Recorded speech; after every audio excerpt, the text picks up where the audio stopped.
মানিকগঞ্জের দৌলতপুর উপজেলায় হাতুড়ি দিয়ে মাথায় আঘাত করে ভাবি ও ১.৫ বছরের ভাতিজাকে হত্যা করেছে দেবর। এছাড়া গুরুতর আহত বড় ভাই আব্দুস সালামকে উপজেলা স্বাস্থ্য কমপ্লেক্সে ভর্তি করা হয়েছে। পারিবারিক কলহের জেরেই এই ঘটনা ঘটেছে বলে জানিয়েছে পুলিশ। মানিকগঞ্জ প্রতিনিধি আল আমিনের পাঠানো তথ্য ও ভিডিওতে উপমা রায়ের রিপোর্ট। শনিবার রাতে উপজেলার বাচামারা এলাকায় এই নৃশংস হত্যাকাণ্ড ঘটে।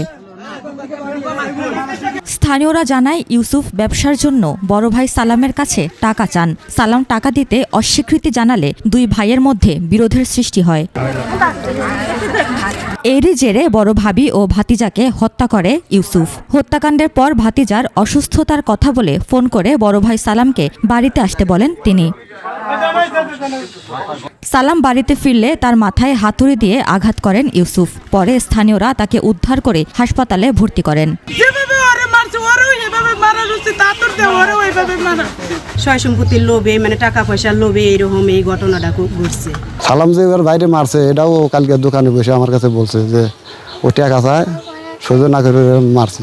এই বিষয়ে দৌলতপুর থানার ওসি বলেন, অভিযুক্তকে গ্রেফতারে অভিযান চলছে। আসামি গ্রেফতার করতে পারেন, আসামির গ্রেফতার চেষ্টা অব্যাহত আছে। আসামি তাড়াতাড়ি গ্রেফতার করে ফেলবো। উপমা রায়, ডেস্ক রিপোর্ট, ২১ টেলিভিশন।